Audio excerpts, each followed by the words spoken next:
to have it. Great for the pace of play too. We've just shot through. We did there yesterday. Because having 3 nines, I guess you can disperse the golfers around where they need to go and really, keep it flowing, which is great. Right. Most of the tee times are between 8 and 10 o'clock in the morning, and everybody will make the turn between 10 and 12, and then the afternoons pretty much wide open, so we can get a lot of play out there, and it usually moves pretty good. Not being an executive championship long course, plays usually 3.5 hours, 4 hours, so that helps. Well, I think that you made a good statement there, Travis, that calling it an executive championship course, and that doesn't necessarily mean that sometimes courses can be almost too long, especially in the mountains. Right. That's what I think that really separates the Waynesville Inn from a lot of other golf courses, because it's so playable to really, no matter what handicap or what age you are. It is. That's where we're really successful with trying to get senior groups in here that enjoy the length that we have. We're perfect for women, for ladies golf, because we're not a long golf course, for beginners to come out. It's for all age groups, and it's a good chance to get out and play a course where you're going to have fun. Sure. You're not going to play a challenging course where I lost 20 golf balls, I hit it in the water.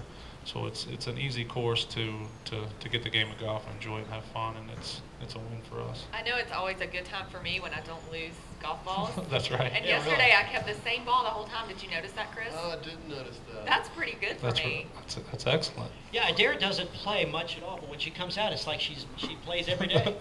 But this kind of course is perfect for me because it's wide open, it's not too long, it's very playable, it's not intimidating at all, and I don't play a lot. So this is a perfect course for female golfers, especially the female golfers that are like me that don't get out very much. Perfect. You're exactly right. If we could get, we want to get more ladies golf events to come out here because we are perfect for that. So most of the time that we have women groups that come in, they seem to have a really good time. They come in, they're happy.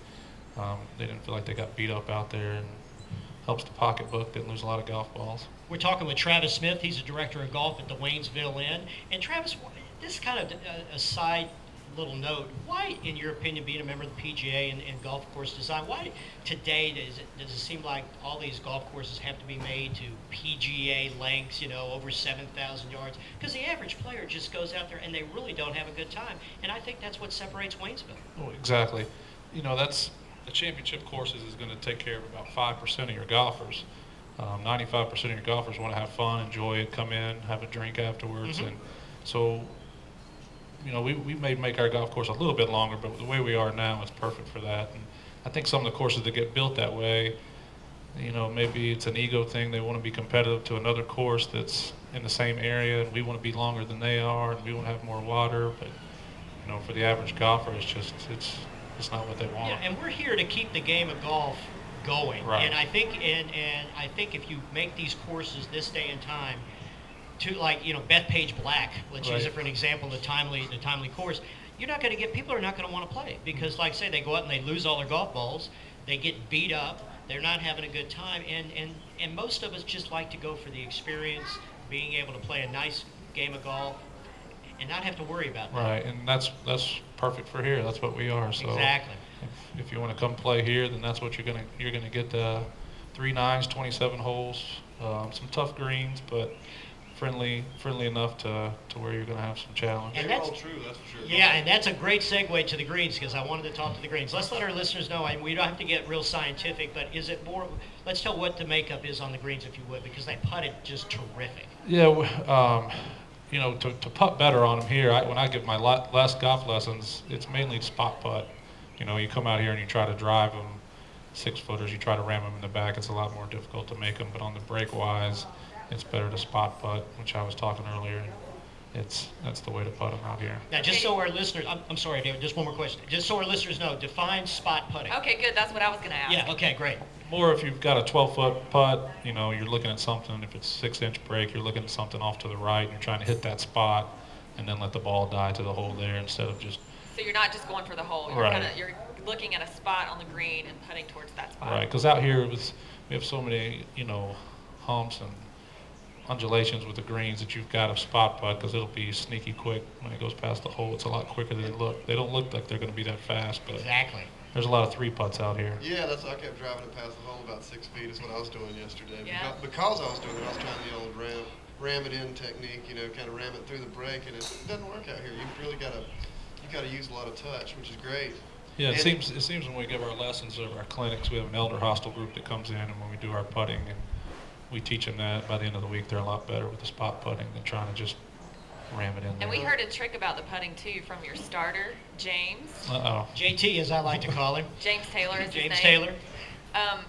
What was that? What was it, Chris? What, that it usually breaks towards the closest peak? Closest peak, yes. Yeah, So do you share that as a regular? Is that common knowledge from all the people check in? Are we just giving away the trick? It's some common knowledge. Some people know that, and I tell them that, and then they come in. It didn't break towards that peak; it was this peak. And I said, "Well, we got them all over. Just putt towards one of them." And Still you got to read the break a little bit. You right. can't just look at the mountains. I was hoping to just look at the mountains today when I went out. That'd be a lot easier for me. A little different of a read if you. Okay, I got it. Yeah. Now I'm gonna put a little test on you there, Sure. Mr. Head Pro or Director of Golf, I should All right. say. If I'm calling up and I've never seen Waynesville Inn, but I've heard great things about it, and I call you up at the pro shop and I say, Mr. Travis Smith, what defines the golf course at Waynesville? What would you tell me? What defines the golf course? Yeah, what makes it that I just want to come out here and I gotta play it? Well, you definitely want to come see the views for sure. When you come up here, like you mentioned earlier, and you come up to the top of the stairs in our putting green, we have a pavilion area up top here. We have three different nines, and they're all, got unique feel to them. And defining wise, I would want to come and play a mountain golf course that's challenging but also fun, and you're going to have a good time and probably have a pretty good score. And we have so many seniors that come here that are 78, 80 years old, and they shoot their age, and they've never done that before, and they're excited about it, and so it makes everybody feel good. When you could say that you've shot your age, to me that's pretty big. We had a gentleman last year with the Georgia seniors. He was 97. Wow. And he shot all 3 days 101, 101, 101. So that's pretty good. He felt good about it. We were happy for him, and that's what usually happens with most of our golfers.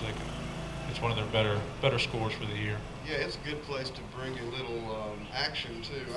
I haven't got to make it with my buddies that come up here several times a year, but they'll bring a big 16-person contingent for a little dogfight or whatever you want to call it. And they love it because you can really go at it and we get a couple groups that come in that they're exactly that way. Some younger guys, and they get the gambling going because they can make a lot of birdies, and they feel like they're out here with a dartboard throwing them at the green. So we get a little bit of everything. And that's what's great about here is we have the seniors, the beginners, the ladies, the good golfers. So we can take care of anybody. A lot of history here, and it's just a great place to play. We're going to have to take a break here on Speaking of Golf, but Travis, if anybody's interested in more information, maybe a phone number, website address? You can contact me at golf@thewaynesvilleinn.com, or you can call our pro shop at 828-452-4617, or our website, always www.thewaynesvilleinn.com. So give us a call. We've got great rates, non-resident, guest rates, and we'll be glad to have you out here. And so anybody can come here and play? Yes. Yeah, so we're open to anybody. Outstanding. Well, Travis, I want to thank you for taking a few moments to join us on the show. It's been a pleasure. I appreciate it. We're going to take a short pause here on